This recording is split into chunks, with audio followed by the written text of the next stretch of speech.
Virtual Racing School was developed to provide support to the next generation of sim racers. No matter if you're a rookie or veteran or what car or track you'll be racing, our goal is to provide training every step of the way.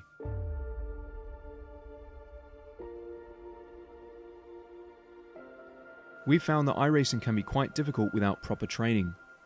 There needed to be a way to prepare for on-track racing. With VRS, you can literally learn from the best sim racers in the world, including four-time NASCAR iRacing World Champion Ray Alfala. And Ray Alfala is a four-time champion of the NASCAR Chicane iRacing Series. Three-time iRacing Grand Prix World Champion Martin Kroenke.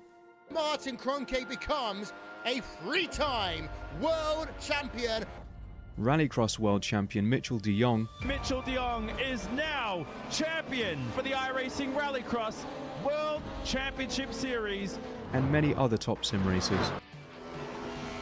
Data packs include everything you need to start learning. Our World Championship coaches create the data packs by setting a hot lap or a series of fast laps for you to compare, analyze, and replicate.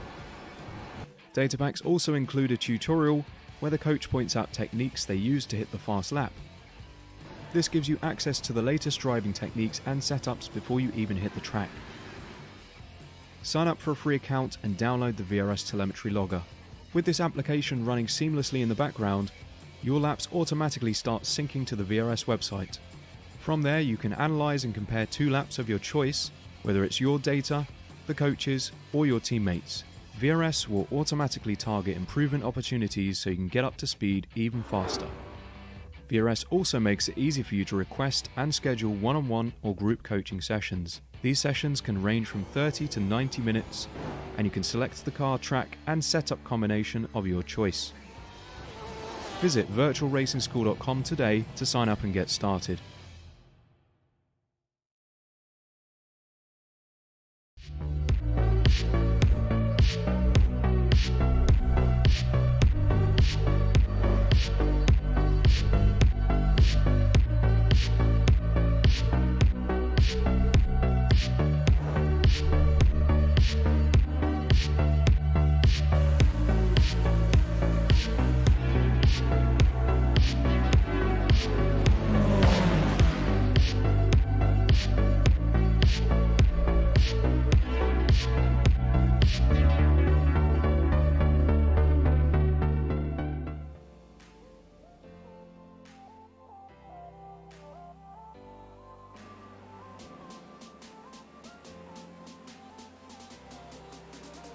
Hello and welcome to round 2 of the Apex Racing Academy Formula 3 Virtual Racing School Super Series Season 5.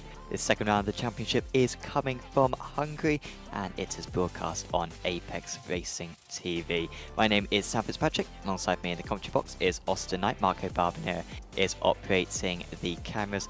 We're just getting qualifying underway as we speak for this round of the series. Austin, Red Bull Ring was chaotic. We saw race leaders spin out twice in that one. Tobias Olsen in race 1, and then we also saw another off in race 2. So a few errors for those guys, a few errors further down the order as well. We've got another 40 cars out on track here at Hungary, so going to be more action-packed stuff.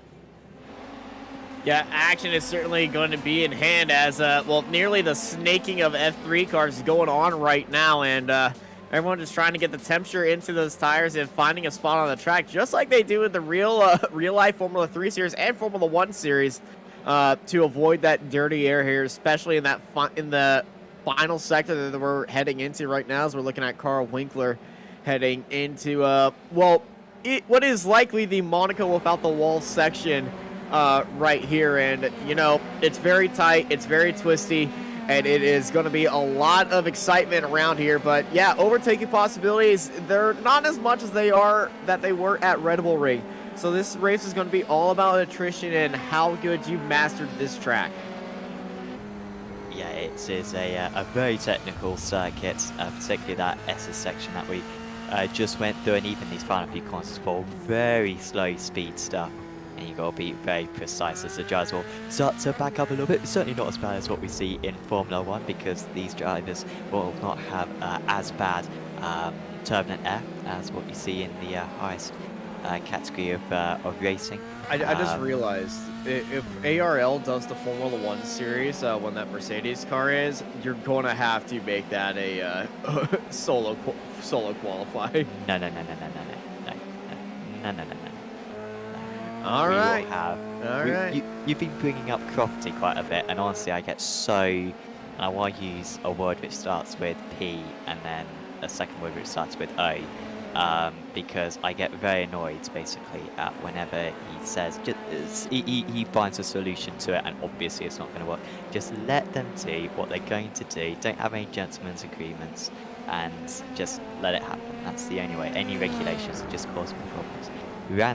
Rants over, we don't have this problem. However, we do have Thiago Martell out on circuit, the two-time defending champion. He's part of a very exclusive club of drivers in Apex Racing League, who have won 2 titles along with Tom McMahon and Gaten Anger, and also Roberto Ferrari as well, albeit Ferrari won those not consecutively.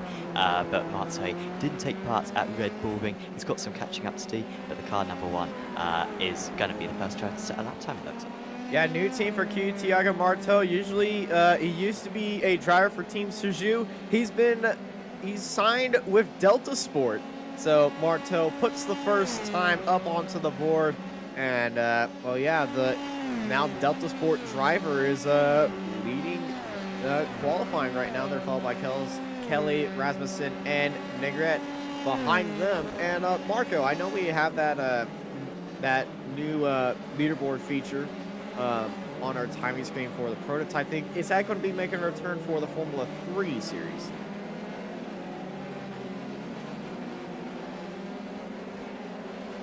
Can we not? Can we not? Okay. I mean, I really like that. I love the new feature. I love it, and shout out to Pascal for putting it together. That was Brian Vorse trying to go around the outside right there. I'm not sure who's. That's the 1, 2, 3. That's a very familiar number. Zuayan, of course. Was that one. But yeah, it's a great function for the pit sites pass. I mean, we could do it pro and am, potentially, but I mean, personally at least, I much prefer it just being seeing the top 25 overall out on track, and currently Marte at the top, and yeah, we also have the reverse grid as well. Yeah, that is also true, but you know, it's always nice to see this. If the field gets really separated, it'd be really cool. Anyway, my stupid ideas of Austinisms are not going to go over well, but hey, it's a perfect split right now. We don't even need it. Top 9 pro, the bottom double times. Newman and Winkler come across the line nearly exactly the same time, 3rd and 4th for them. As everybody's still going on, as we're only showing 14 driver, the top 14 right now, and it's nearly all pros on the timing tower. There goes the final amateur right there, as more cars are doing qualifying. We'll be right on board. Alexander Roggenbuck, first qualifying lap did not count. Track limits violation. Rickard Bobbert, his first lap did not count as well, as we finally extended the timing tower. There we go. I mean, great split at the moment. We've also got 23 signed up for each. So we've got 23 pros, 23 AMs. We've had 3 new pros and 1 new AM entering for this round of the championship, as Leclerc goes to the top of the amateurs. Russell just about pipping him right there. Quite a bit of field spin. I'd say 7/10 clear. I mean, this is threatening stuff. Wow, Abel does extremely well to move up into 6th place. Of course, different format for tonight. Round 1 we had the 2 25-minute races. Tonight we go to the B race format, which is 3 15-minute races. The second race is going to have a reverse grid of 6 cars. The third race is going to have a reverse grid of 10 cars. So it's a little bit more of a random opportunity for the drivers potentially, as Marte goes even faster. Rasmussen also improves, but Marte still with quite a cushion. So very tricky to win all 3 races, but with only a 6-car reverse grid, it's very possible to at least get the first 2 wins, as Munoz is very close to the top. Yeah, Munoz, 16 thousandths of a second behind Marteau up front. And, you know, these two are going to be very exciting to watch out front right there. Schnabel got pushed down to 14th, be right on board of Philip Russell behind Andy Moore, currently sitting 3rd in the AMS qualifying, but 20th overall. Since we use the overall scoring here, it makes more sense as Vorse goes up to 17th with a 1:37.372. Qualifying, are some drivers serving a ban? Yeah, a few drivers, are going to be serving a pit lane starts for race 1, so there'll be about 6 less cars on the grid for race 1. That will be because they picked up penalties at Red Bull Ring. There were a few for the stewards to go through as Russell loses the car under braking and slides up. He may want to get a new fresh set of tires a bit. That's the end of his qualifying. He's not going to be able to do an out lap and another quick lap with the time that remains, as this is not the fastest line for Vorse, who's already had problems with the with Zuayen in this session. As Marteau crosses the line, no faster for Marteau, so Munoz is going to have an opportunity. Herbinay, remember, won both races at Red Bull Ring, so currently championship leader, and Stuka, who's a new driver to the series, new driver to ARL. He moves up to 7th place. Good performance from him. And Olsen, Tobias Olsen, surprise out of nowhere, takes provisional pole to blistering 1:35.302, 2/10 faster than Marteau and Munoz. Munoz came across the line, did not improve that time. The traffic is really hurting some of these drivers as well. You can see that train. It is going to be providing a little bit of slowdown through that section. But Tobias Olsen, purple in Sector 2 and 3. Sector 1 purple belongs to Will Redford, actually. Maybe running a slightly different setup. Perhaps Redford maybe probably the highest speed sector of anything, so you sometimes see that in. He's in the crowd. He was in that train that we were just watching. As this is Leclerc coming across the line into 21st. Marcel Leclerc. Also, by the way, of course, pole sitter back at Red Bull Ring, so looking to make it 2-2 as Marteau. How is this lap for him? It's nothing special. It's a lot cleaner. Purple sector 2. Purple sector 2. Okay, personal best sector 1. Heading into sector 3. Oof, getting all the way out there. I think this is going to be a new provisional pole. Marteau across the line. There it is. 73 thousandths of a second. Marteau 1:35.229 provisional pole. Rasmussen takes 4th place. 6 seconds left to qualify. Ooh, that's a big crash. That's Schnabel. It's a bad wreck right there, and that's qualifying. Herbino sniped it in there for 3rd, and Sam, you have the grid. Yeah, that was so late from Herbin. I wonder if the timing went, if the timer disappeared before that, because that was absolutely insane. As we see the qualifying results, there's Marteau at the top. Also, Herbin, Munoz, who was at the top for a little while, or at least 2nd place for a little while. There's Rasmussen, Newman, Stuka on his debut. Good to see John and Kelly out there tonight. Carl Winkler lines up in 9th. Then it's Will Redford, Max Bartolozzi, Justin Negretti, Lennart Schnabel's top of the amateurs. Then it's Nick Belmont, Florian Beer, Kevin Zwemstra, Aaron Smith, Stephen Verardi in 18th.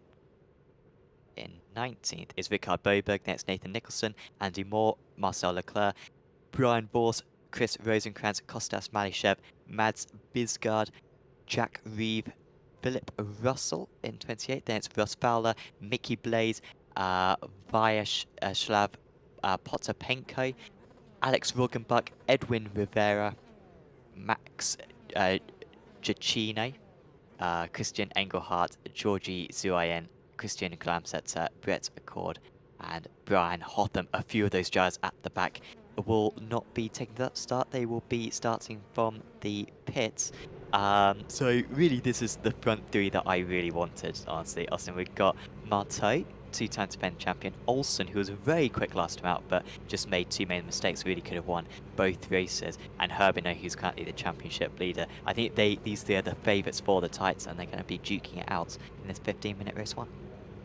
Absolutely. First 15 minutes going to be very chaotic, I can tell you. But yeah, the top 4. Top 5, well, actually I'm just going to keep, the top 10 is absolutely stacked right now. Even with Stuka being in their first race, they have that reputation of just already being one of the fastest. We're about to let these guys rev it up and let them go here. 5 red lights. And it's green, green, green here at Hungaroring. We've got a car very loose on the start of the grid. That's the triple ones of Sin Newman falling down the field. Everyone getting out of their way right now, but it's a race down to the line. Olsen to Marteau. Marteau and Olsen side by side.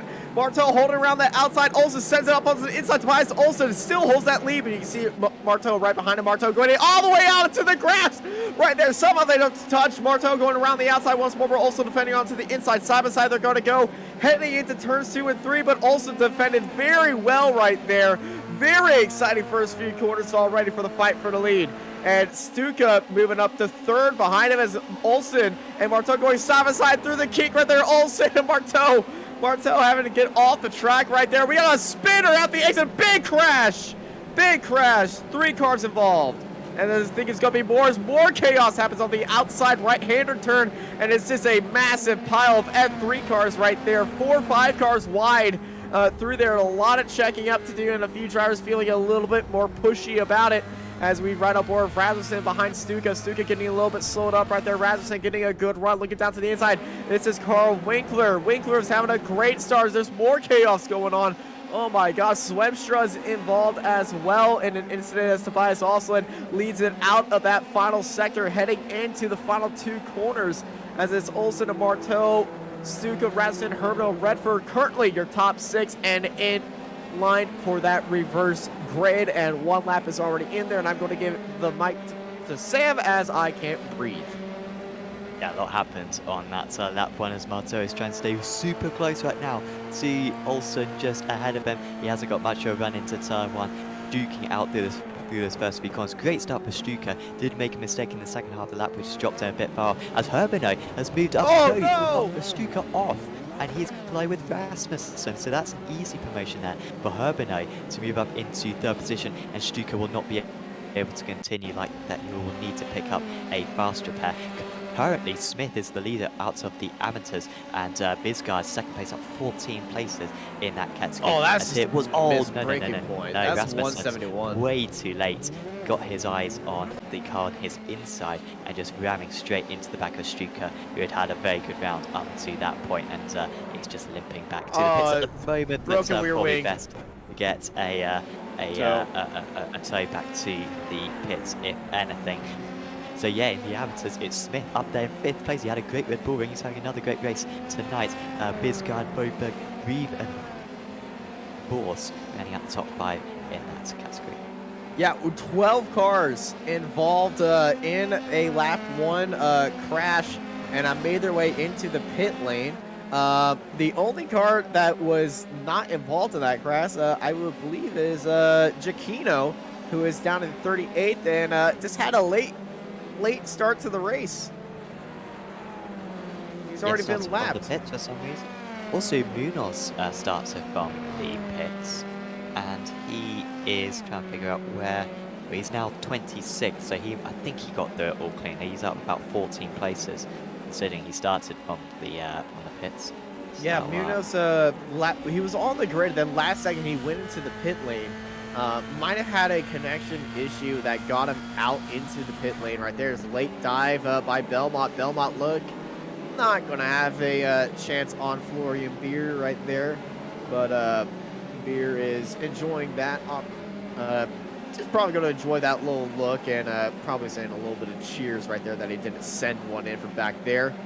As this is Bisgard behind Rickard Boberg, battle for 2nd place in the amateur race right now. And that was Boberg moving past Bisgard, so he's up to 11th place overall. Was a few tenths faster on that last lap. Just had an issue for Andy Ooh, Moore. Down to that's turn one, oh, it's no, has no. a huge slide. How and has he another big saved that? slide How as has he well saved that? To hold on to it. Track temperatures shouldn't be too warm. It is clear skies. And around goes Biscard. He's lost it again.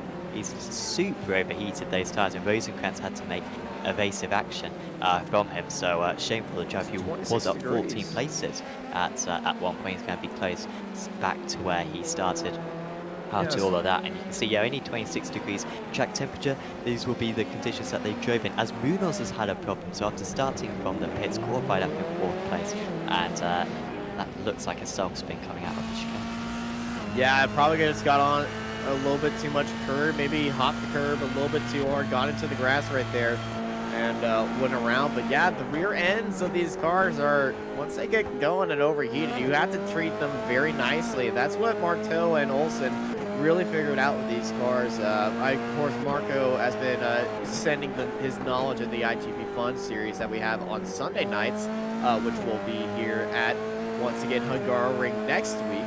And pretty much the same number of grid spots too, but I'm promoting that series. Marco occasionally drops the Wisdom of Italian Esports champion. Just saying, if you treat the car nice and you drive it very nice, the car gradually gets faster throughout the drive. So as long as you don't overheat these tires and really pressure them, it's going to become like an unstoppable rocket. But yeah, once you get these tires heated, you're going to have to cool them down. You can't just keep pushing them. They have feelings. You got to calm them down. Absolutely, I think that's a very good way of putting it, and particularly with so many quads around this race, there's not much of a space to cool them down. It's not like Monza maybe where you overheat them, got a long straight to cool them down.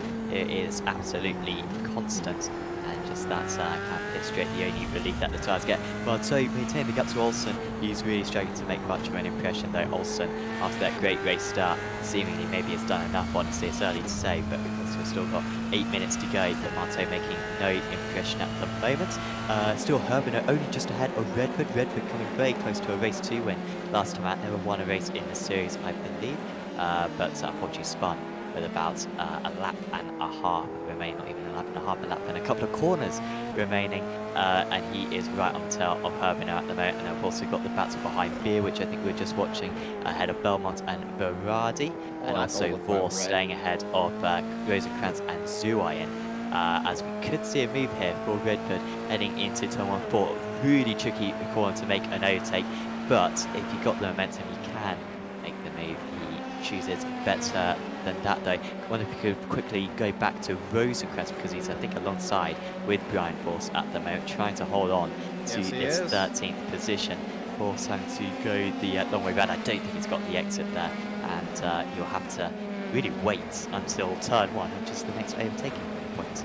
Well, it's the next overtaking point in a big sending stance, but he can really make some opportunities right here on Rosenkrantz. Heading into the chicane, you can absolutely have an opportunity right there, or get very close and into this corner is also a good overtaking spot, or the battling hairpins is also a good opportunity that I found out as well. But I'm not an F3 driver, I just drive Mazdas and I'm free to, so that's why I'm in the booth.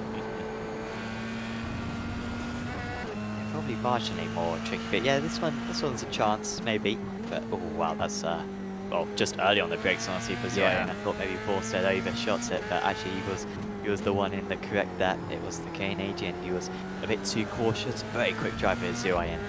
He's well out of position. Wants to get up in that top 6. You can see those blue highlighted names. That will be the. Oh, here comes Georgie. Look at this run by George. He's not going to be in there as yeah, it's a great opportunity now. It should be easy.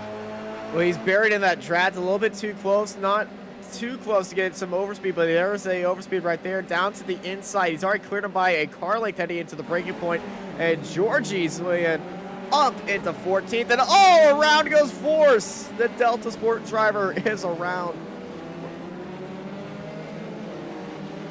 Oh, that's unfortunate right there. He's got wing damage, actually. Force has wing damage. Can we go back at that? Force front left wing is bent. Yep. Yeah, that will be costing him down the straights.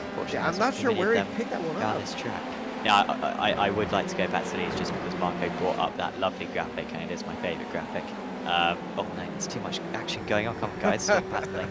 Record staying in 19, but yeah, the lap time comparison graphic is superb. Of course, provided by SDK Gaming, as is all of our elements on the overlay, and also our live timing, which we use. Also got some super fancy settings where Marco can control mine and Austin's camera, so we are not adjusting our cameras whatsoever.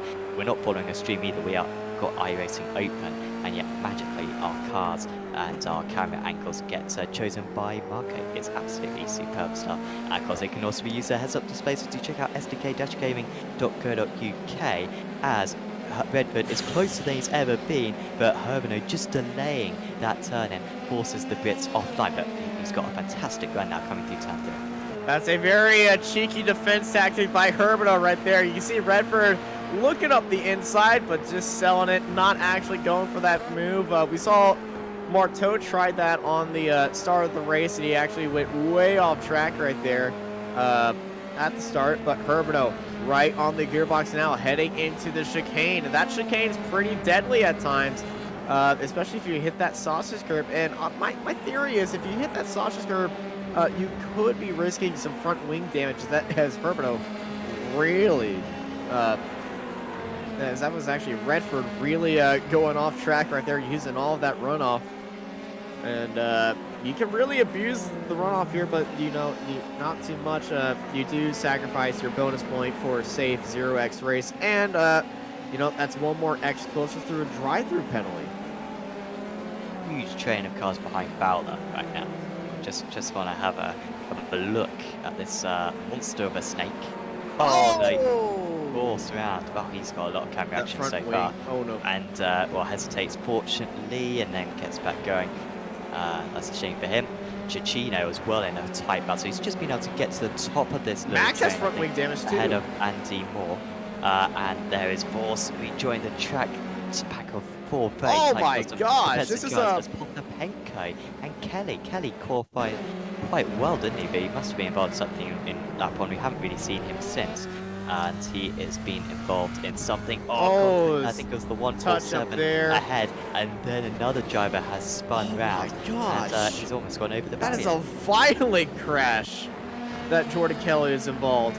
That was Potapenko on the inside right there. No, trying to go around the outside of that car on the inside. Just got tapped right there, went around, and unfortunately got into Jordan Kelly's way. Jordan Kelly of one of the most violent wrecks that we've seen on ARL, on Apex Racing Academy leagues, and Apex Racing leagues here on Apex Racing TV. It is an Apex Racing league, yeah.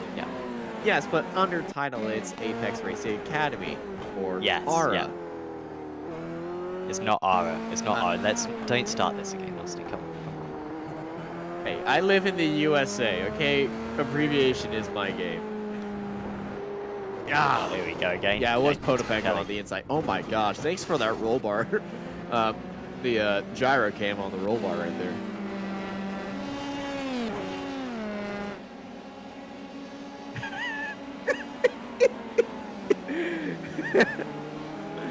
Okay, I see your point. Did you unmute yourself on the broadcast just to say that? Oh, come on, nobody heard you. It was very funny. It was very funny. I'm Beer disappointed is, nobody heard that. Beer is under a lot of pressure from Viradi. This has kind of just been continuing throughout. Beer now dropping off Belmont. They actually lost 0.4 of a second to Viradi on that last lap. It's just surviving that turn 2. We haven't seen anyone go for the overtake through turn 4. We have seen it in real life, and it is much more possible on the simulator than in real life, but not too many drivers trying it. Munoz is somehow in 19th place. He's had so many setbacks. Surf on the pits, then spun out. Yeah, he's still in 19th, but he's 3/4 of a minute behind, which, well, is a huge gap. There you can see the gap between the top 2. Love the graphic, and it's pretty much stayed the same. Marte cannot get close that turbulent, not super strong in these Formula 3 cars, but they are so even that he cannot catch up at the moment. So looks like it's going to be his first race win of the season, but well, remember he did spin out from the lead White flag in race 1 at Red Bull Ring, so it could still change around. Yeah, very constant gap to these drivers. Marteau, new fast lap of the race, 1:35.1, just 1/10 faster than Olsen, but white flag is out. 1 lap to go here out of our 3 races planned here today at Hungaroring, and top 6 will be inverted right now. And Aaron Smith, I don't know how he got up there to 5th place, because he jumped 12 spots at the start of this race. Yeah, that was yeah, he did great. He did really well to get through it all, and yeah, has yielded a very good position. Oh, another 2/10 gained by battle now Marteau. behind Fowler. I don't think there's going to be a change here, but the battle behind Fowler is Chicano's had an incident. huge, and yet Chicano's dropped down, as Munoz has just got past Manishev as well, up into 17th position. Those two fighting quite hard, so we've just got a few more corners of the race to go. Yeah, a few more corners left, and it's going to be an absolute banger later on in the today. I don't think Marteau is going to be very crazy heading into this. He'll take a 2nd place. You know, today's return to the series, but Olsen, hey, that's a pole and well, it's not pole. It's a 2nd place and another win. As here comes Olsen, 1 more corner to go, and Tobias Olsen using all the track off the exit right there. It takes race number 1 with Marteau closely behind. Marteau with him, Hermano in 3rd, followed by Redford in 4th. This is Aaron Smith, the Zem Racing 242 machine. Well, guess what? He takes another amateur victory, and he'll be starting on the front row for the start of race number 2. Beside Nathan Nicholson, who'll be starting on pole position for race number 2. Then Belmont finishes in 7th, followed by Beer, Verhey, Negrete, Bauberg, Zuin, Reeve in 13th. We're looking at Malchev, and yeah, that is a big train behind Fowler. Yep, and Malchev. Well, what happened to Munoz get past Fowler as well? I'm curious as to what these last lap times were. Yeah, that was a dreadful lap for Fowler to finish the race. He was 3 seconds slower than Munoz, so I think Munoz overtook both Fowler and Malchev on that last lap. In fact, they were all painfully slow, so Munoz was 3 seconds faster than Fowler, Malchev, Accord, Hotham, and Biscard on that last lap. So I think maybe he got past all of them. I'm not sure. He got past at least 2 of them, so excellent work from him. Unfortunately, he's nowhere near the reverse grid still. That's usually the threshold that you want to get to, and maybe the ARA GT series, for example, but much smaller reverse grids in this series. So not quite the same opportunity, unfortunately. Just got, I think Rockenbach will be the last driver to cross the line, and then we will advance over Philip to Russell. race 2. What? Who did I say? You said no, it was Rockenbach. It was Rockenbach, yeah. Yeah, it was Rockenbach. I thought it was Russell. Well, you were wrong, weren't you? So Yeah, that's normal though. That's normal. Olsen wins by 5/10 over Marteau. Then it's Herbino keeps the championship lead.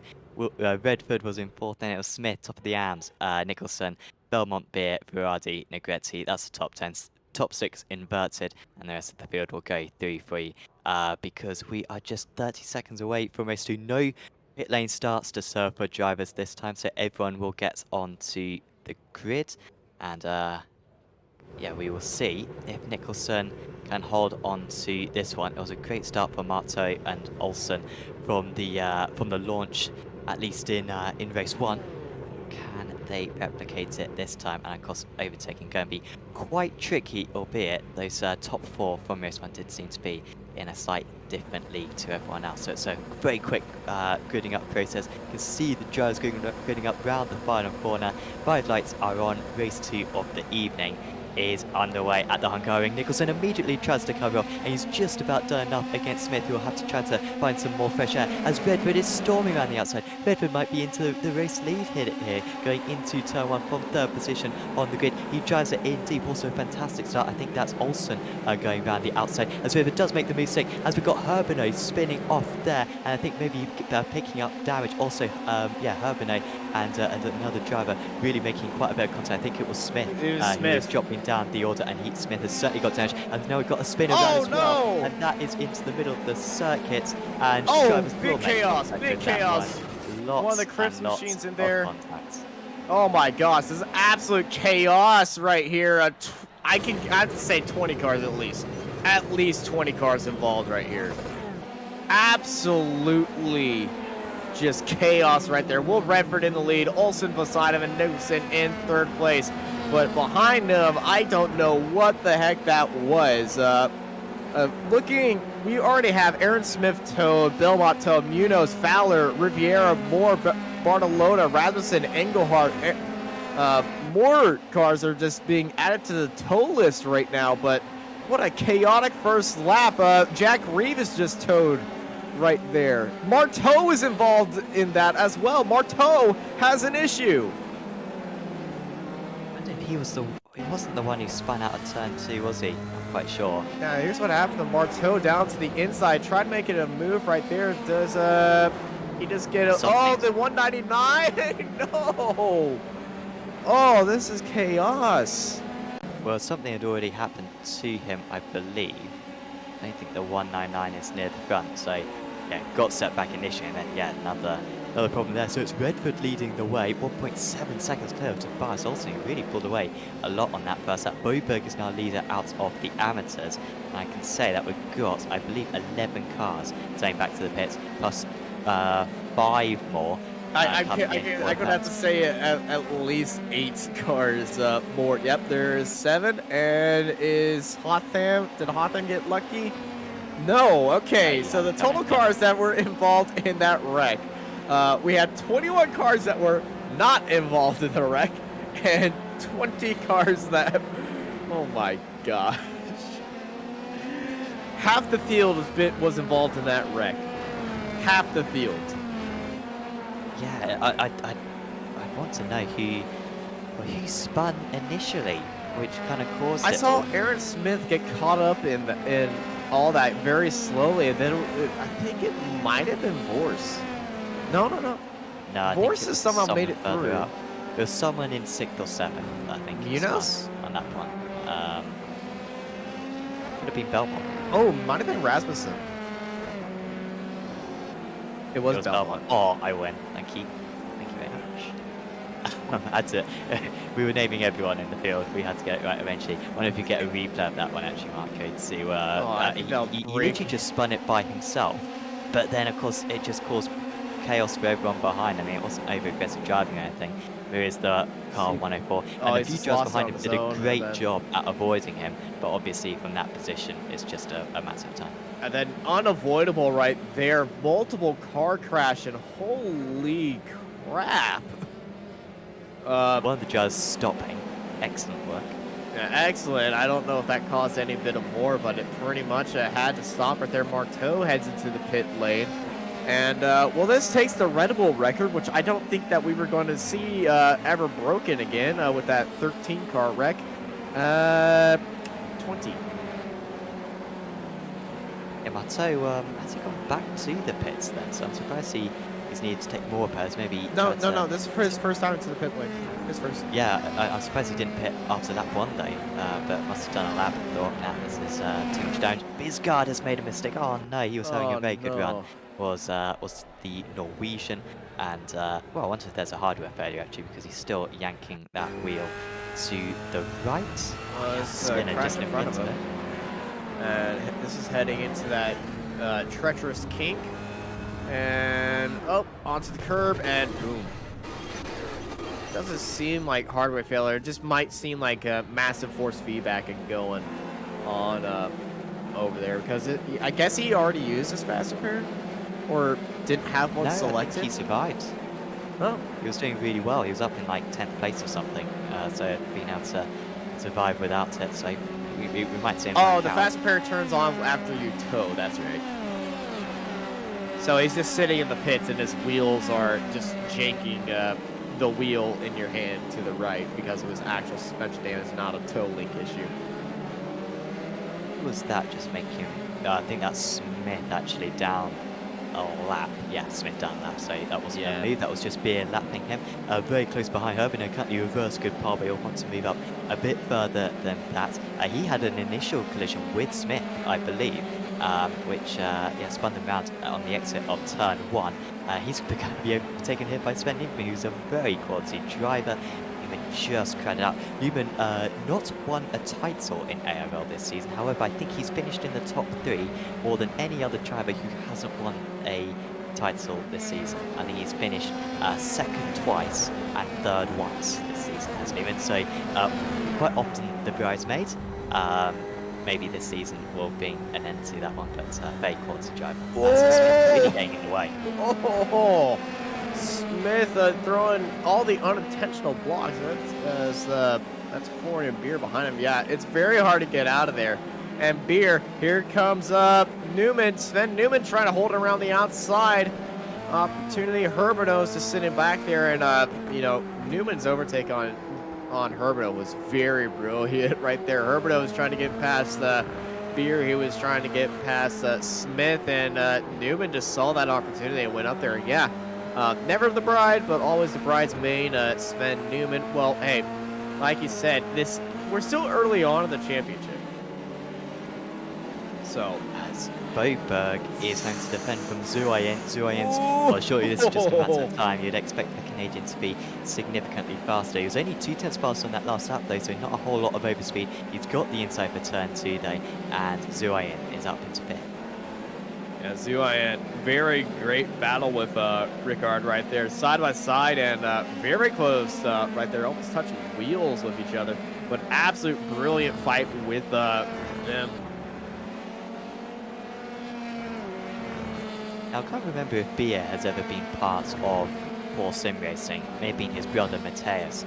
He was a member of Core, but he is certainly not a member of Core anymore. So that move that Newman just put on him was 100% legit. And Herbino, you'd fully expect him to pass Beer eventually. He was part of Racerholics, of course, were the Beer brothers. I thought they may have been part of Core at some point as well, but maybe I'm making that up. Maybe I think you're making that up. I'm just thinking German Core must be, because many of the other German drivers are part of Core, but yeah, I think I'm making up. So my apologies. You're just being a hand puppet right now. To who? Who's the puppeteer? Apparently the Core boys, because you keep mentioning them. Yeah, well, this video is sponsored by Core Motorsports, best sim racing team in the world. Alex Simpson would like to have a word with you after this.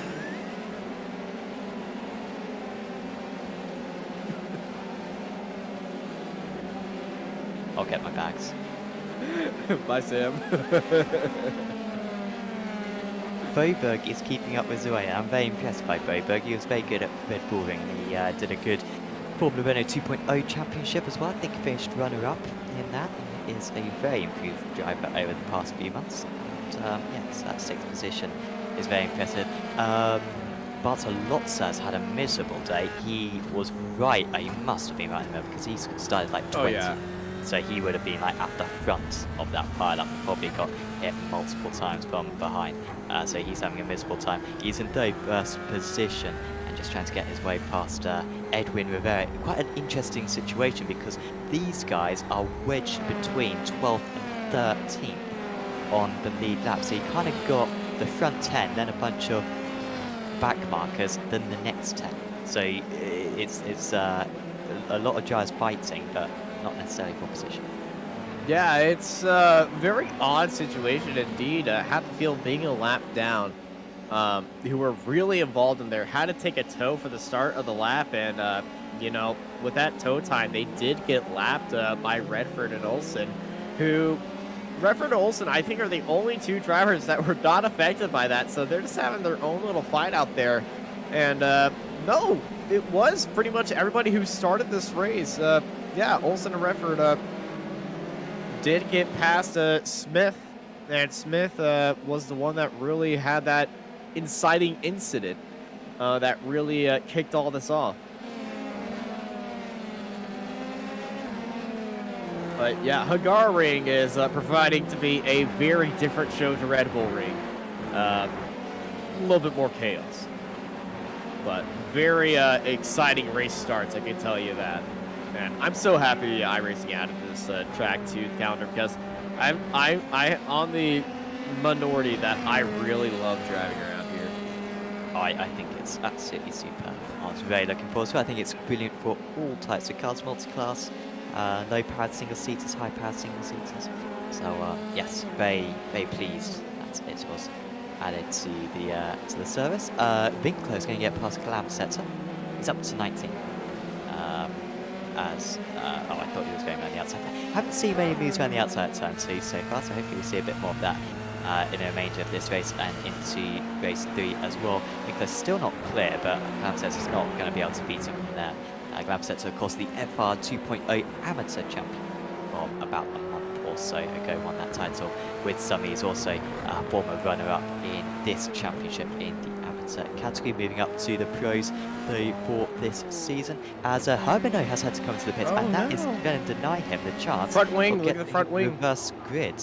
Front left wing's damaged. Did now? I think I see the steering's gone. Yeah. Oh, it's even worse than that. I think he might have really hit that Sasha's curb. Oh no, is it? I think it's a drive thing. I think it might be a drive thing. Yeah, maybe got the 16 instance. Oh my gosh. Yeah, 17 instance he's got. He's the only driver who's got to that 16 instant limit. Currently. There's a few drivers who are on like 13, 14. So that has, well, it's down to 15th, so that means Beer was always in that reverse grid. So, I mean, and that was a good demonstration of the damage that Herbino has been carrying. So that's why Herbino hasn't been moving his way up through the field, because the steering's at about 5 degrees. And yeah, that's going to cost you a lot. Like, Florian Beard's an excellent driver. You need all your speed to get past him. So to have such a steering issue, no wonder why he was struggling to get past. So that top 10 looks fairly secure at the moment. They just need to make sure they all keep it secure to the end of the race. What tight battles are going up at the moment? Chicane just ahead of Kelly. Kelly 4/10 faster on that last lap. Not gaining much on this lap, however. And then also Zuayan staying ahead of Boberg. Doubt that's going to change around anytime soon. Also Winkler just making a mistake. He's lost that position to Stuka again. Winkler, I think, just making a mistake through the chicane. Seems to lose about a second in a quick time. Yeah, Carl Winkler might have had a little bit of a held up heading into that chicane, and Stuka really sticking it to him.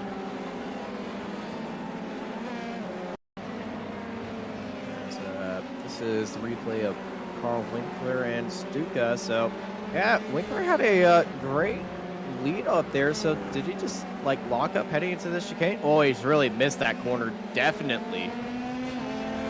And there goes Stuka.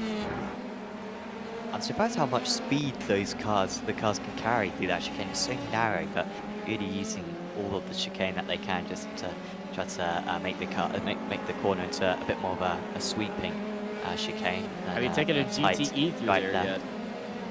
I have not. Those things, can you just straight line it? Pretty much you can straight line it. I know the Porsche Cup, you could just rock it through there. It becomes a skipping stone session pretty much. The Apex, I know the Apex Racing League Porsche Cup. You guys saw it definitely there. Yeah, I saw it a little bit, and yeah, they eat up those. That curve really doesn't do anything, does it? Maybe in these cars it's a bit effective, but in single seaters, it's only there for single seater cars, and the 919 and the LP cars, but sports cars they love that curve. it's all of a sudden got very close out of check. We've got a few battles very close. I will just give a quick shout out to one of the title sponsors for this series, Apex Racing Academy. Thanks to them for offering a 1-month subscription to everyone who signs up to this series. Mainly the drivers will undoubtedly be using the Apex Racing Academy setups developed by Peter Bayman, I believe, who recently won the iRacing World Championship series in the ARA one at the Hungaroring. What a dramatic that race was a few weeks back. So thanks to Apex Racing Academy. Do check them out if you want to get setups and data packs for 28 other cars on the road racing side of iRacing, along with dirt road as well. As Kelly's trying to get up the inside of Chicane, we haven't seen too many moves around this part of the track. They've got to decide who's going to go ahead. Well, that was extremely good driving in the end, and Chicane keeps 12th place as we cut to the leader, who managed to absolutely bottle it last time out at Red Bull Ring when he spun from the lead with just over a lap to go. No such mistake this time for Will Redford. He rounds the final corner and going, and race 2 this week is all his. He wins with the fastest lap of the race as well on the last tour of the circuit. Olsen continuing his very good day up there in 2nd place, and Nicholson will get his first ever podium in Apex Racing League history. Boberg is top of the amateurs. That is a superb result for him, and Beer will round out the top 10. We'll get inverted for race 3. Yeah, invert is going to be there. Florian Beer will be on that front on pole position. This is Stuka and Winkler. Carl Winkler better line through the chicane right now, but he is chasing down Stuka, trying to get that spot back. But you know, for most of these drivers, this race is going to be a flash in the pan, and race number 3, they're hoping for the cleanest start out of all of them, because it's just been chaos, even more chaos, and hopefully race 10 is a lot. Race 3 is a lot better, but Mark Redford is celebrating in chat over his team's wonderful job. Drive Dead, P10, P4, and the win here in race number 2. Well, hopefully they have a great race number 3. They'll be starting on pole in race number 3 with Florian Beer up there. Yeah, whilst the final few drivers are just crossing the line, I think we'll take this opportunity to go to an ad break whilst we have the 5-minute break between race 2 and race 3. So we'll be back with you in just a moment on Apex Racing TV.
Welcome back to Apex Racing TV and the Apex Racing Academy Formula 3 Virtual Racing School Super Series. You were just watching a trailer for SDK Gaming and we did talk about them slightly earlier on, but they provide our graphics, our live timing, and also you can use them as a heads-up display as well. So do check out sdk-gaming.co.uk to get more details. I believe you get a 14-day free trial when you sign up. Redford was top of the drivers in race 2, beat Olsen, Nicholson, Virardi, Zuayan. Boberg was top of the AMs. There was Newman, Negretti, Rosenkrantz, and Beer rounding out the top 10. And yeah, the rest of the field will go through for you now. Top 10 gets reversed for race 3. It's the biggest reverse that we do in this series, and so a bit of a change up for the drivers. Yeah, it's been pretty manic so far tonight, Austin, but it's been a bit of an odd one. I mean, we've only got, you know, 2 races to go by. Overtaking seems so tricky around this place. I mean, I was really surprised that Marteau wasn't able to pass in race 1. It seemed quite tricky for Olsen to make any impression on Redford in race 2. You know, we know that the turbulent air does play a factor in these cars, but I didn't think it'd be quite as severe. Or maybe I'm jumping to conclusions. Feel free to correct me. I don't think you're jumping to conclusions, but you know, race number 3, we're going to be seeing a lot of drivers who are starting in the back of the grid, not in a spot where they're used to. They're going to be very aggressive at the start of this race to try to get as much spots as we can, and we might see a little bit chaos, not in the first few corners, but heading into the slow sections. I'm expecting to see a few drivers take that side by side. And we might see a multi-car incident in that section of the track. Well, there's a lot of runoff in there, so it's not going to be a giant multi-car incident like we saw. But I'm expecting this race to be very action-packed at the back of the grid through the midfield. As this is Fowler doing a pirouette right there. I'll get that execution of it, about a 4.5. If you're Redford for this race, you'll be 1 race 2, of course, starting 10th place in race 3. If you were him, would you be taking a little bit of rear wing out of that, just so that's a bit more possible to overtake, or do you stick with what you're comfortable with? Stick with what you know. Stick with what you know. Stick with how you've been driving, because it's possible the drivers in front of you get a little bit too ambitious and have an incident. It's been the theme here today. Pretty much everybody starting within the top 5 has had a issue. There's a car up there that always has an issue. Sven Newman stalled at the start of the race and fell back. Race to 2. We don't even have to explain what happened there. But yeah, cars being very, very, very hard to overtake here. The draft is not going to be enough, but yeah, the possibility for a rear wing change is there, but I don't think Will Redford's going to be trying for that one. He might try to go for it, but the grip that you lose in these in that tight back section is going to be very hard. As we go back to our thin grid, Florian Beer will be starting up on pole with Chris Rosenkrantz in 2nd place, Justin Negret, Sven Newman, Ricker Bauberg, Georgie in 6th place, followed by Steven Verde, Nicholas Nicholson, Tobias Olsen, and Will Redford. Our top 10 that were reversed, as the results from 11th down are the same. As we go through those right now, because we are 30 seconds away from letting them roll. And I can say the excitement is building up for this race 3, because we saw chaos in race 2, a little bit chaotic in race 1. Well, let's get ready for the final race of the day here with just a little bit to go. Everyone's all lined up and ready to go. Here we go. The lights are coming on. 1, 2, 3, 4, 5 red lights, and it's green, green, green here at Hungaroring. And Sven Newman again has had an issue on the line. There's a front wing flying up in the air in the back. Actually, no, that was the flag. I'm going crazy right now. But look at the run that Rosenkrantz has all the way up into the lead, down the inside. What a ascent right there. Somebody gone flying in the background. That was, I think, was Will Redford going very wide. I think Redford might have hit him. But Chris Rosenkrantz, oh, what a send down low. I think Rosenkrantz was a little bit held up right there at the start of the line with Sven Newman stalling right there, or something happened with Rosenkrantz, but he somehow really sent it around in the background. That's one of the Crips cars, and oh no, Rosenkrantz gets hit and he's around. Oh, good as well is Round and Stuka. It's happening well. again. Those two must have collided heading into turn 4. And now Rosenkrantz is spinning around again, and he'll go into a couple more cars. And Chicane trying to make his way through all that Redford was hit. As he done so well into turn 1. I thought he'd overshot it, but actually he absolutely nailed it. Held on for the first few corners, and maybe if he had kept that lead, he would have had a good chance at a race win. Olsen up 6 places already. He's got a great chance at getting 2 firsts and a second tonight, potentially. He's got Boberg, who should really be no trouble. His fellow Swede, they're not teammates, but Olsen has been much faster than Boberg so far tonight, trying to stay close around these few corners. And I can say that we've got 7 cars towed back to the pits already on this lap one. Yeah, and Redford was involved in that whole scaffold, so you know, that's unfortunate for Redford right there. But yeah, chaos at the start of these races. And it's a big look. Olsen on Boberg, and Boberg held on the outside right there, but he avoids the contact.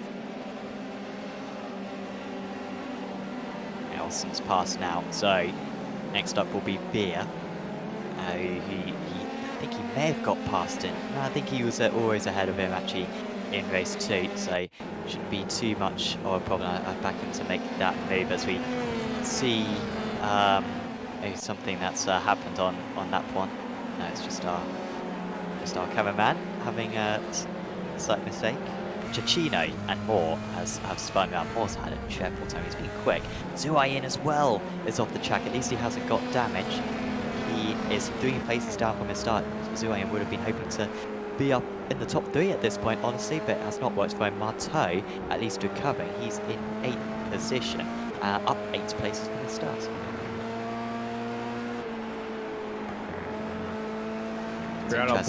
Jordan Kelly, who's been very quick tonight. Yeah, Jordan Kelly, you know, we saw him and Martel we saw both of them be in an incident. Separate incidents. Kelly had that massive crash at Potapenko coming out of the chicane where he was thrown around pretty much in the air and landed sideways on the barrier. Beer, Olsen, good run right here, looking for the lead right now. Olsen, great opportunity down to the inside. Tobias Olsen, new leader here at Hungaroring, and he's looking for that second win here today as well.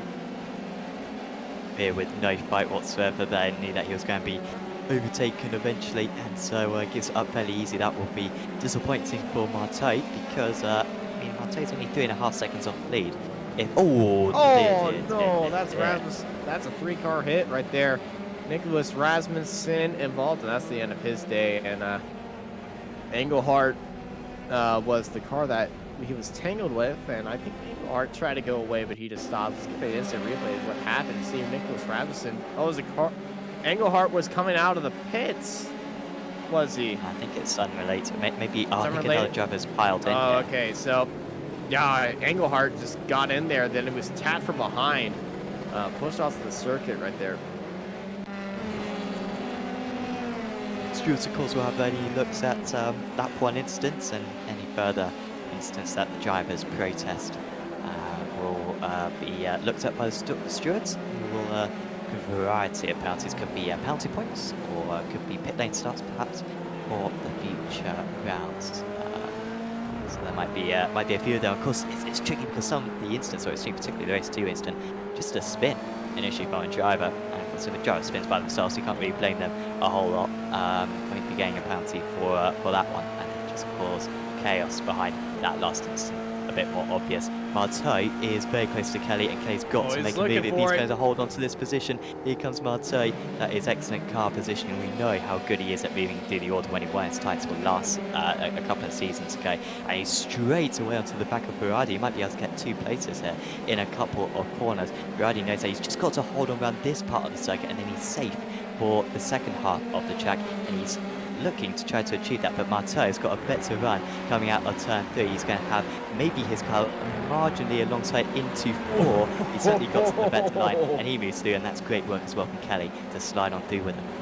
Yeah, Jordan Kelly was really licking his lips in front of him. He was definitely wanting to make a move right there.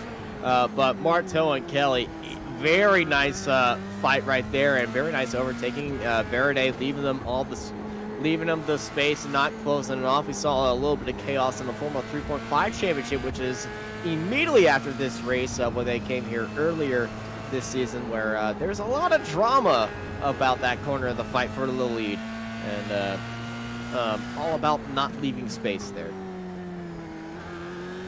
Yeah, I can imagine. I mean, it's a dreadfully designed corner. Absolutely terrible corner, but I wouldn't change it, because it's one of them where maybe a bit like a Le Mans, where all the corners are so iconic, I'd say, particularly that turn 4 here.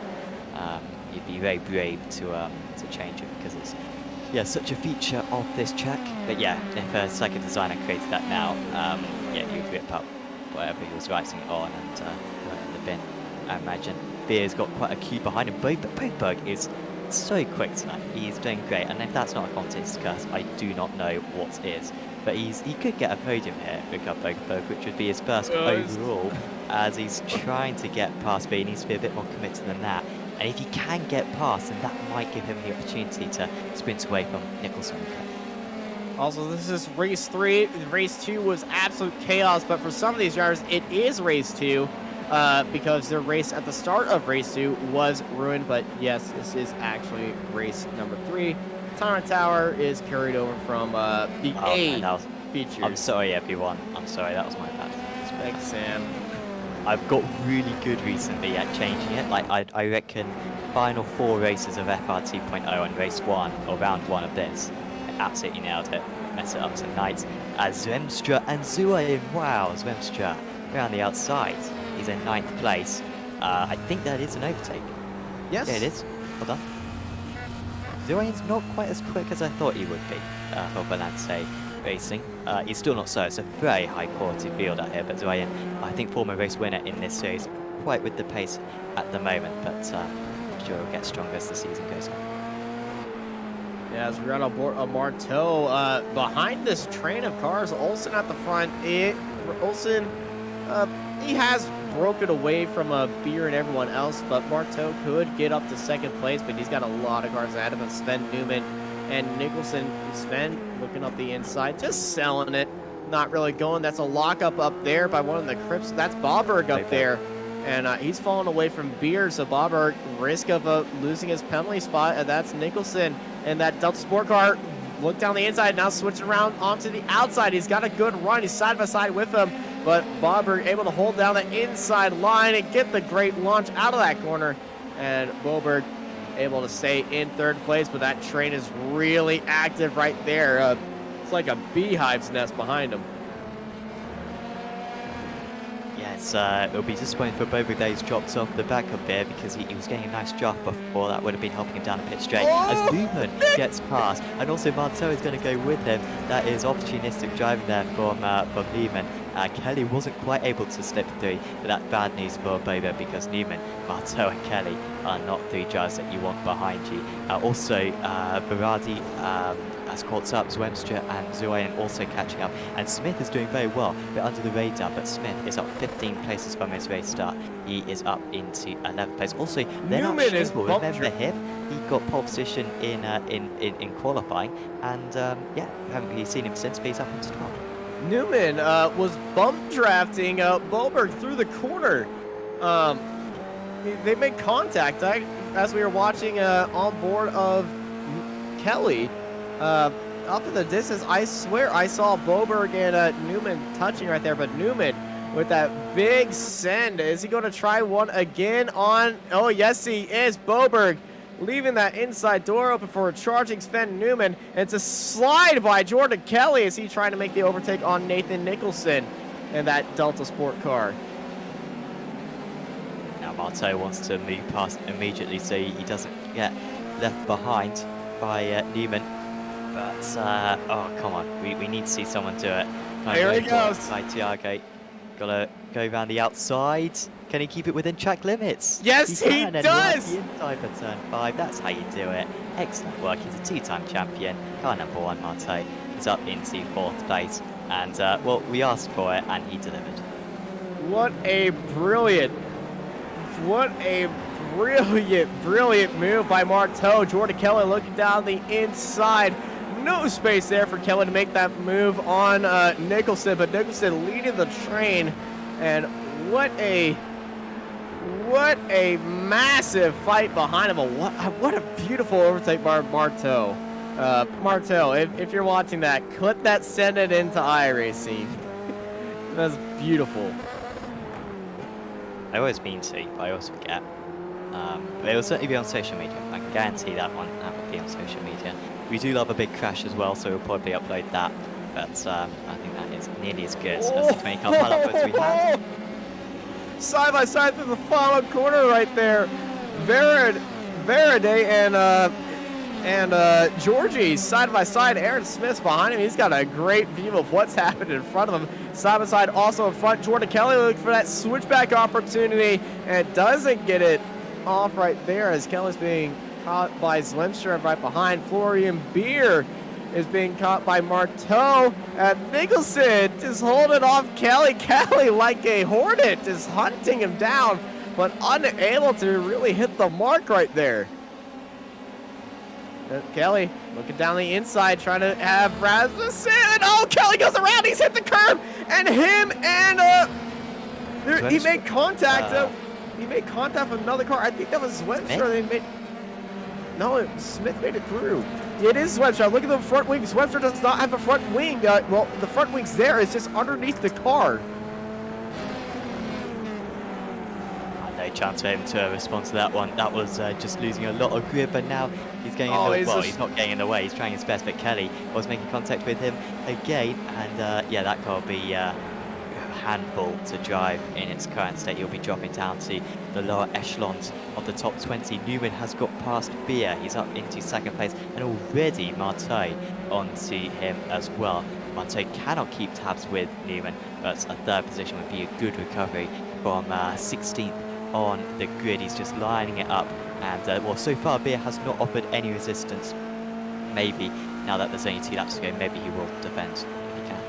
Yeah, but he's got the number 1 right behind him, and the amount of resistance, well, can't have any resistance right there.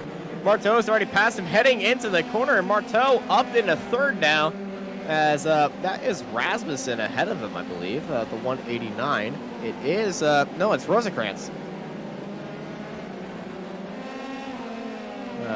Yeah, that is Rosencrantz ahead of him. Blue and yellow flag. We were talking about blue flags before this broadcast in Apex Racing Leagues. It's not the FIA blue flags where they have to bend over backwards and let you by. It's the iRacing blue flags where you just drive your own line and it's up to the faster car to get by you, but it's always appreciated by the faster drivers if you don't make it that hard. It's actually not blocking, and it's usually not much of a problem. But well, I'm sure Marteau wasn't too pleased with that one, because he could have maybe been let by before turn 4 and instead lost a little bit of time and had to go around wide the turn 5. There is not it's usually more in the case of an endurance battle where you just like can't be let up by this guy, can't be held up by this guy. In this situation, he's not nose to tail in a battle, but he is a second behind Newman. And, you know, there's 1 lap left. I'm pretty sure Marteau's just happy with getting past 13 cars and to get back onto the podium.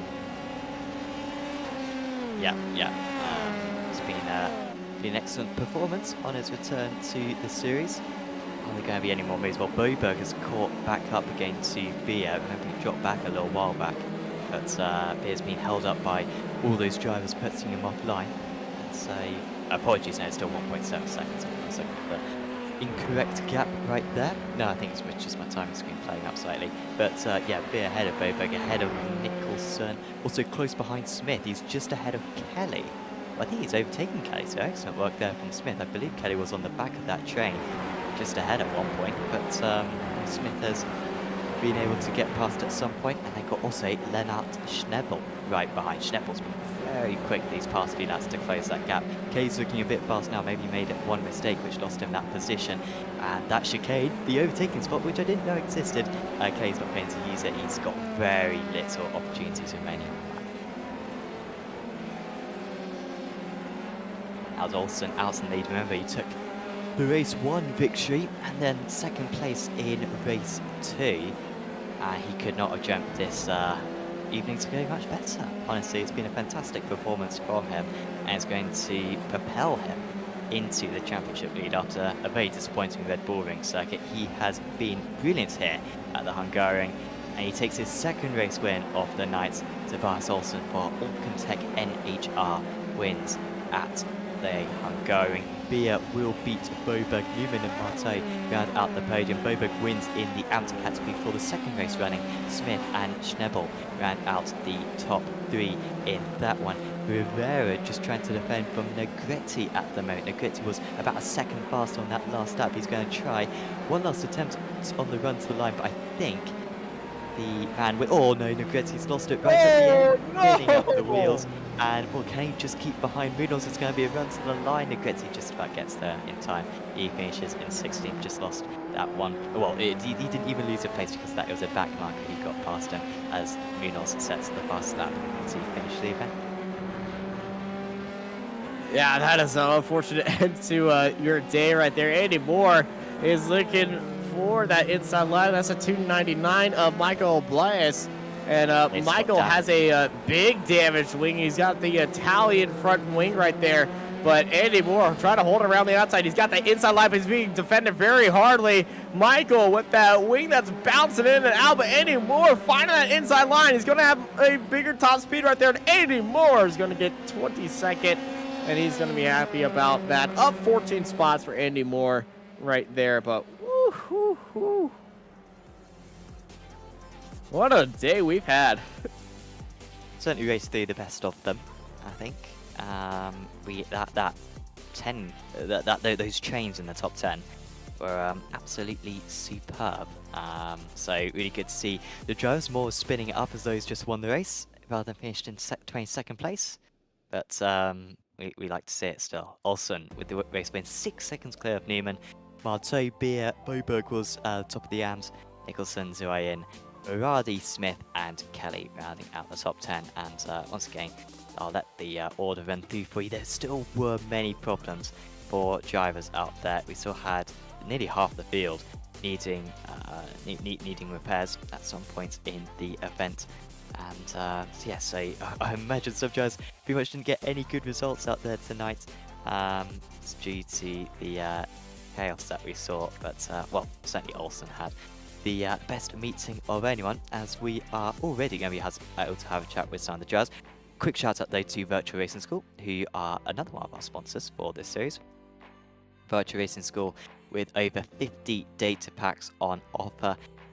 Those data packs include setups, track guides, one-on-one coaching, and also their fantastic data analysis software, their telemetry, which enables you to identify where you are losing time to some pro-level drivers around a variety of tracks. So do check out Virtual Racing School in order to improve your iRacing performance. So to those interviews, and we've got a decent choice actually immediately. I am going to drag in Mr. Tobias Olsen, who had a phenomenal round tonight. I'm not sure if we've ever had such a successful triple race meeting in the Apex Racing Academy Formula 3 Championship. Congratulations, Tobias. 2 firsts and a second. Takes you to the championship lead as well. You must be absolutely thrilled right now. Yeah, it feels really good, actually. Had a decent qualifying, P2. Little disappointed I couldn't take pole, but Marteau is really quick on one lap. And then race 1 I defended off Marteau going into turn 1 and 2 and 3, I think. And then I can just hold my pace up, and I know it's super hard to pass someone around here, so if I just kept myself together and not spinning or anything like that, I think I managed to take the win. Can you pinpoint exactly why it is so tricky to overtake around here? I think it's the dirty air when you get close in sector 2 and 3. It's really hard to follow in the fast corners. You really need to have a good run in the last corner, get close like 0.0 behind someone and you can go for it in turn 1, but yeah, it's hard to take. Definitely. And also just a word on that race 2 as well, because you had Redford just in front of you. That gap seemed to maintain a little bit. Maybe you were half a tenth faster or so. But that seemed pretty tight between you guys. Was there ever a point where you thought that maybe you'd be able to catch him by the end? No, Will is really quick, and I tried to catch him, but still I was thinking I need some championship points this time around, so don't crash. So I backed off a little bit and just saved a bit. So yeah, that was race 2. Next up, we've got Spa. Very different to this circuit, of course. It's a very well visited track. It's probably the track that we visit more than any other on iRacing. How did you do in the official series back when the series visited that a few weeks ago? I did not race there so much when the officials were there this time around. But I'm usually pretty okay around Spa, so I'm looking forward to it. You just really need to get the setup right. You kind of need to break the car to make it fast on the straight and in the corners, but we will see. Well, before we let you go, Tobias, is there anyone you'd like to give a shout out to? My team, Alkintech and Noir, and yeah, you guys for doing this. Thanks. Awesome. Thanks for having a chat with us, Tobias, and we'll see you next time. See you. Tobias Olsen with the most amount of points scored by anyone by a fair margin tonight, and now the championship leader after 2 meetings of the season. Austin, who do you want to have a talk with next? You know what? I've raced with him so many times. Let's bring in Aaron Smith. And Aaron's day, Aaron's day was pretty good. Top 5, 9th place, and then race number 2, unfortunately, was in that massive crash. And Aaron had a lot of experience. So, Aaron, how was your day? And if you want, you could talk about race number 2, but I'm not pressuring you. It was carnage today. I don't really know what happened to the driving standard. I mean, I thought Red Bull Ring was bad, but this was miles worse. It was chaos.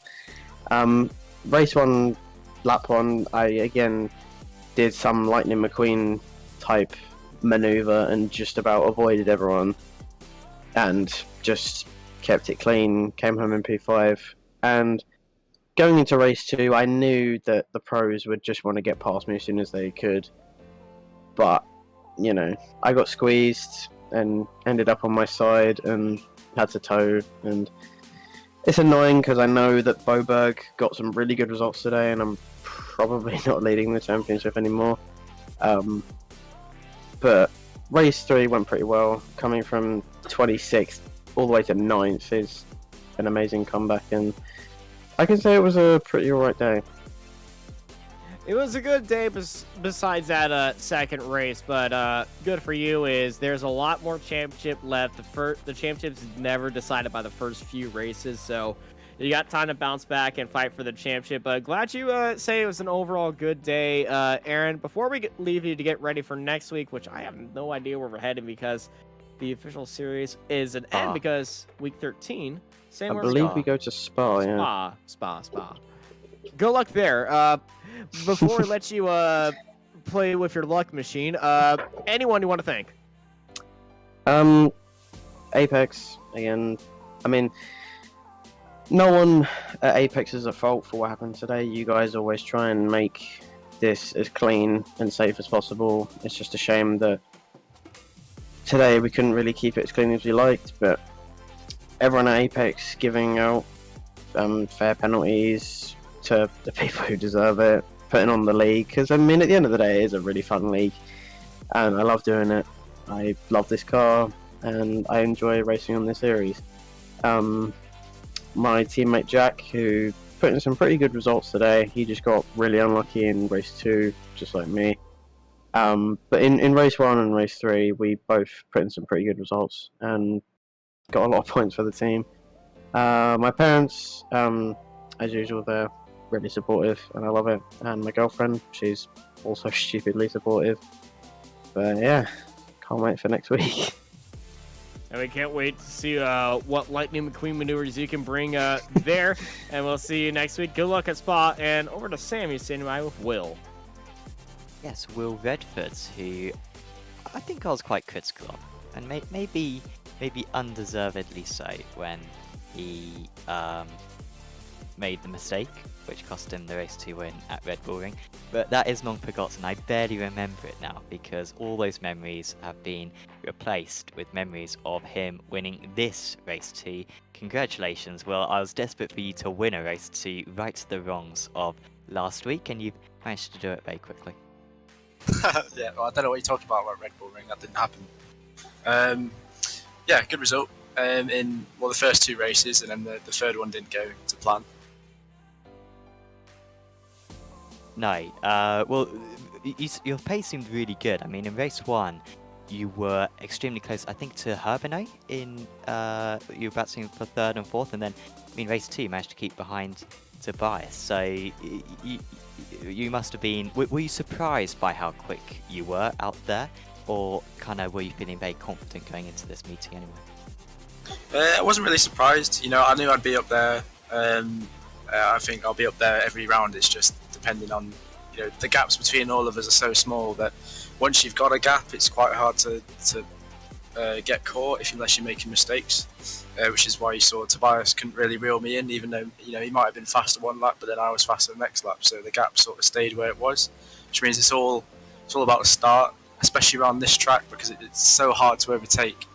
I think you probably saw in race 1 when first and second were right with each other, and then we 3rd and 4th were right with each other, and because of the ARA wash you get through the corners, you can't stick right on someone, and then by the time you get to the straight is just long enough to reel you in, but not enough to go for a move. So it's all about the start of this track, which then when everyone realised that in race 3, it sort of got a bit chaotic, and there was a few incidents. Yeah, take us through that race 3 incident, because I think it was up at turn 4, was it? But yeah, take us through it from your perspective. Yeah, so I had a great start, and I was feeling good. There's a big gap on the outside, so I was just thinking I would go around the outside of everyone into turn 1, and then a few people hit each other, and I had to avoid a car coming the other way. So that gave me a slowdown, so I had to save my slowdown, and that put me right in the middle of the pack going into turn 4, where it's just one of those things where everyone gets caught up, and I had a bit. So I looped it myself, but I was fine. I was off in the grass. I didn't hit anything. So I was like, okay, right, I'll be all right. I can just carry on and catch back up to everyone. And then there was a few cars coming, someone doing a rejoin right into the middle of the cars coming through, and then it was just a bit of chaos and everyone hitting each other. So, it's just standard F3 right there, but yeah. Yeah, and then next week we are heading to Spa. I asked Tobias this earlier on about whether he did very well in the official series earlier on in the season. He said they didn't race too much in the official series earlier on in the season. How about yourself? Did you manage to get many races whilst the series was visiting that track? Only got 2 in, and that was on the first day because I was quite busy that week, so I didn't get a chance to do many races. But the season before that, I got quite a few in. I'm feeling quite confident for Spa. I got very strong setup, so it should be a good week. Awesome. Well, we wish you the best of luck for that one. Will, is there anyone you'd like to give a shout out to? Yeah, shout out to you guys for the broadcast as always. You do a great job. Shout out to my dad. Pretty sure he's watching. I think my brother as well. So shout out to you too. Shout out to my team, Drive Dead. Jaden did a much better job today, but again, he was pretty unlucky with getting taken out. And shout out to my sponsors. Awesome. Well, thanks for having a chat with us, Will. And yeah, we'll see you back in 7 days' time. Thank you. Will Redford there, getting some good results. I think 4th place in race 1, then 1st in race 2, and 28th in race 3. Certainly one of the highest point scorers of tonight. Austin, Spa next, which is maybe, I think it still works well in these. I mean, it's a fun track in all cars because it's not excessively wide. It's not like Silverstone where it's just way too wide in parts. Where if you in anything which isn't 2 meters wide, in a car which is less than 2 meters wide, then it's pretty rubbish. Spa is very good in any cars, so we're going to see a lot of overtaking, a lot of draft battling, I imagine. Yeah, circuit that everyone knows very well. I imagine they'll get up to speed very quickly. Yeah, Spa is a track well loved by everybody. The racing there could get kind of chaotic. I think we might have another contender for most chaotic race, but yeah, we might see that happening. I am not sure, but it's going to be a lot of action there at Spa for next week. Thank you everybody for joining us here for the Apex Racing Academy Formula 3 Super Series here at Hungaroring. We'll see you next week at Spa. I've been joined by Sam Fitzpatrick and Marco Balbineri in the production booth, and I'm Austin Knight, and I hope y'all have a good night.